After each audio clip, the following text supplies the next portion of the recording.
मौजूदा मुआशी हालतन में हुकूमत अवाम ते इजाफ़ी बार विझण का पासो करे रही है। हुकूमत अवामी भलाई जी एजेंडा ते कम करे रही है। समूरन इदारन की कारकर्दगी बेहतर बनाए मुल्क के तरक्की की राह ते गामज़न कयो वेंदो। वज़ीर आज़म शहबाज शरीफ जूं रेलवे वाले वज़ीर हनीफ अब्बासी से मुलाकात दौरान ॻाल्हियूं। वज़ीर आज़म पारां रेलवे के जारी मनसूबन के बर वक्त मुकम्मल करण की हिदायत। वज़ीर आज़म हिदायत कई तो रेलवे के निज़ाम के बेहतर बनाए आमदनी में इजाफ़ो करण ते ध्यान दिनो वने। पाकिस्तान रेलवेज़ के जदीद महफूज और काबिल एतमाद सफ़री निज़ाम में तब्दील करण लाइ सुधारण वारनि कदमनि के तेज़ कयो वने।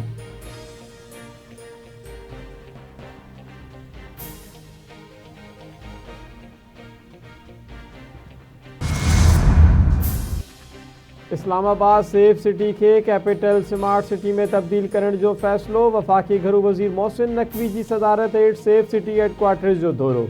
खसूसी इजलास में इस्लामाबाद सेफ सिटी के फेज़ 2 अगभराई जो जायज़ो वरतो वो। 3 मई ताईं फेज़ 2 ते जारी समूरा कम मुकम्मल कया वेंदा। इजलास में फैसलो। इजलास में सेफ सिटी हेडक्वार्टर के नई डिज़ाइन की मंजूरी ॾिनी वई। घरू वज़ीर के सेफ सिटी की मुकर्रर मुद्दे में मुकम्मल करण की हिदायत। मोहसिन नकवी जो चवण है तो इस्लामाबाद में central command and control system के अपग्रेड कयो वेंदो।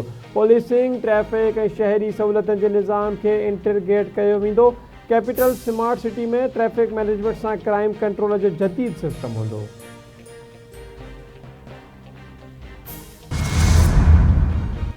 ऑपरेशन वादा सादिक की 97वीं लहर दौरान ईरान पारां नार इसराइल में केतरनि हदफन के निशानो बनाने की दावा। ईरानी पासार इनकलाब दावा कया है तो नार फारिस उन से लागापल इलाकन में अमरीकी और इसराइली हदफन के मिसाइल और ड्रोन हमलन जरिए निशानो बनायो वो।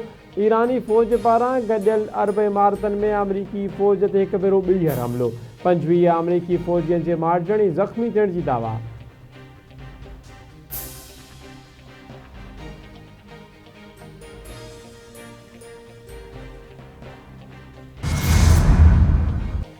वज़ीर आज़म शहबाज शरीफ पारां गडियल अरब इमारतन के खौरफकन बंदरगाह से पेश आयल वाक़े ते ॻणती जो इज़हार। वज़ीर आज़म जो चवण है तो खौरफकन बंदरगाह से पेश आयल वाक़े में एक रोकियल मिसाइल सबब शहरी ज़ख्मी थिया, जिनमें पाकिस्तानी शहरी भी शामिल हैं। पांचे शहरियन के हर मुमकिन मदद फराहम करण लाइ UAE अख्तियारन से राबते में आयूं। पाकिस्तान ब्रादर मुल्क गडियल अरब इमारतन की आवाम से मुकम्मल यकजहती जो इजहार करे तो खिते में चिकटाण घटाण और तहमुल अख्तियार करने की ज़रूरत से जोर भरे तो।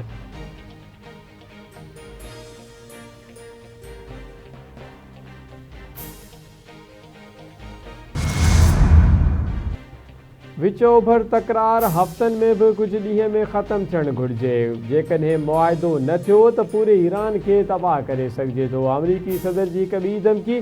डोनाल्ड ट्रंप जो चवण है तो अमरीका की ज़मीनी फ़ौज जो वञण ज़रूरी नाहे, पर इहो इम्कान ख़ारिज नथो करे सघिजे। मुआदो थी भी सके तो न भी थी सके तो। मुआदो न थियो तो अंगारे जो ॾींहुं ईरान में तवानाई मरकज़नि ऐं पुलियन ते हमलन जो ॾींहुं हूंदो।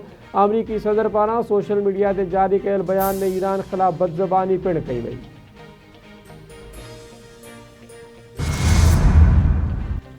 लफ्जी प्रोपेगेंडा अमरीका के ईरान का मिलल शिकस्त से ध्यान हटाए न थी सके। अमरीकी सदर की धमकियन ते ईरान जो सख्त रद्द अमल। ईरानी फौज के तर्जुमान इब्राहिम जुल्फ़कारी है तो अमरीकी सदर डोनाल्ड ट्रंप पारां इन वक्त पान मुसीबत में फातल है।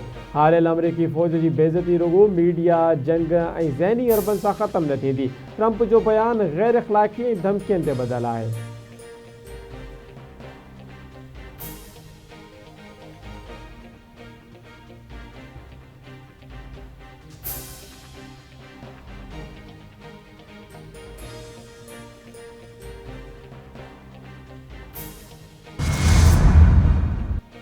अमरीकी सदर डोनाल्ड ट्रंप की धमकियन ईरान जंग सबब आलमी मंडी में कच्चे तेल की कीमतन में वधिक इजाफो थी वो। रिपोर्ट्स मुताबिक आलमी मंडी में ब्रेंट तेल की कीमत 2.2% इजाफे ते $111.43 फी बैरल थी वई। WTI कच्चे तेल की कीमत 2.7% इजाफे से $114.57 फी बैरल की सतह से पहुंची गई।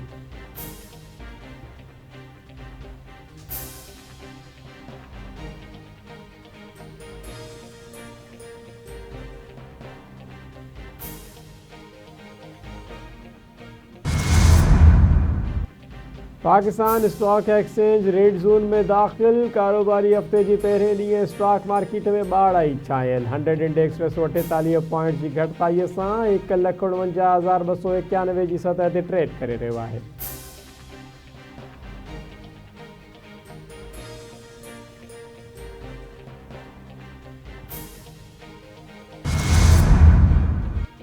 ईरान जा अमरीकी ठिकाणनि ते हमला। उॾामनि गॾियल अरब इमारतनि जी फ़िज़ाई अदनि जो इस्तेमालु रोके छॾियो। केतिरनि ई मुल्कनि जा जहाज़ डिघा फ़िज़ाई रस्ता अख़्तियार करण लॻा। पाकिस्तानी जहाज़ UAE जी फ़िज़ा छॾे डिघा रूट अख़्तियार करे रहिया आहिनि। उॾामूं गॾियल अरब इमारतनि जी ओलह ऐं ॾखण में सऊदी फ़िज़ाई अदनि में इस्तेमालु करे रहियूं आहिनि।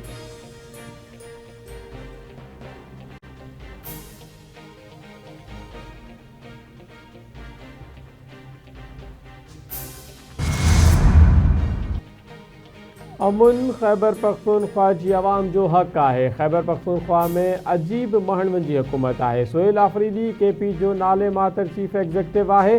वॾे वज़ीर बनू वाक़े जे शहीदनि जे जनाज़नि में शिरकत जी ज़हमत बि न कई। वॾो वज़ीर सुहेल आफरीदी सियासी मफ़ादनि लाइ कराची ताईं वञे थो पर जनाज़नि में नथो वञे। वज़ीर आज़म जे KP बाबति कोऑर्डिनेटर अख्तियार वली ख़ान जी ॻाल्हि ॿोल। संदसि चवणु आहे त आवाम ॼाणणु चाहे थो त सूबे जो चीफ एग्ज़ीक्यूटिव ॾुख में शरीक छो न थियो। ख़ैबर पख्तूनख्वा में रवायतनि जो उपतड़ कमु थी रहियो आहे। KP जे वॾे वज़ीर खे पंहिंजी ज़िमेवारियुनि जो अहसासु करणु घुरिजे।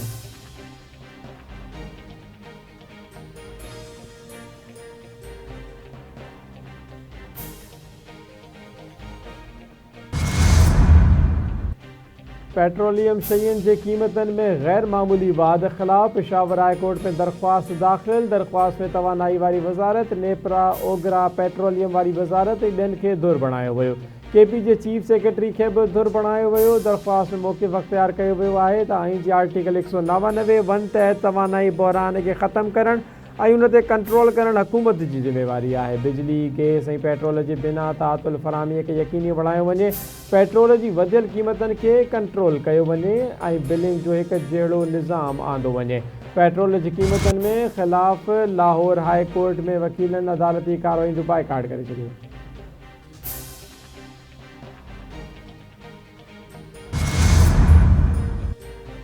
ट्रैफ़िक ज़ाबितनि जी भंजखिड़ी ते चालान बाबति मुख़्तलिफ़ दरख़्वास्तनि जी ॿुधणी। चीफ सेक्रेटरी ऐं secretary local government Sindh high court में जवाब जमा न करायो। DG KDA ऐं कराचीअ जे मेयर पारां बि अदालत में जवाब जमा न करायो वियो। अदालत दुरियनि खे ॿीहर नोटिस जारी करे छॾिया। 7 मई ते जवाब जमा कराइण जो हुकुम। वकील आगाही ॾिनी त ट्रांसपोर्ट खाते खां सवाइ कंहिं बि धुर जवाब जमा न करायो आहे।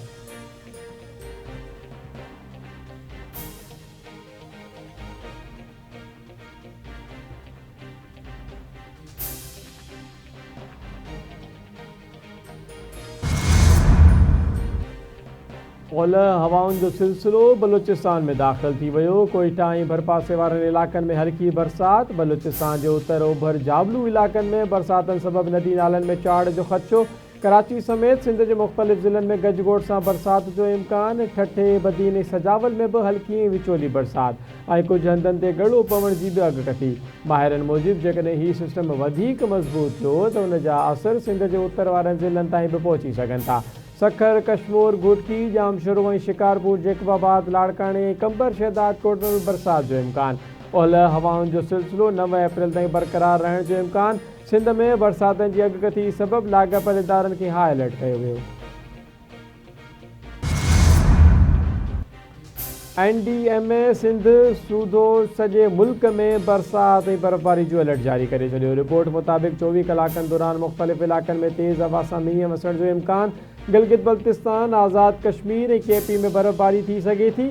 सिंध ऐं बलूचिस्तान में बरसाति ऐं कुझु हंधनि ते ॻड़ो पवण जो इम्कान आहे। इस्लामाबाद ऐं पंजाब में तेज़ हवा ऐं गजगोड़ सां मींहुं वसी सघे थो। तेज़ हवा ऐं ॻड़ो पवण सबबि वणनि ऐं फसलनि खे नुक़सानु पहुची सघे थो। शहरी गैर ज़रूरी सफ़र खां पासो कनि ऐं गाॾियूं एहतियात सां हलाइनि। समूरा लाॻापियल इदारा मौसमी सूरतहाल खे मुंहुं ॾियण लाइ अलर्ट रहनि।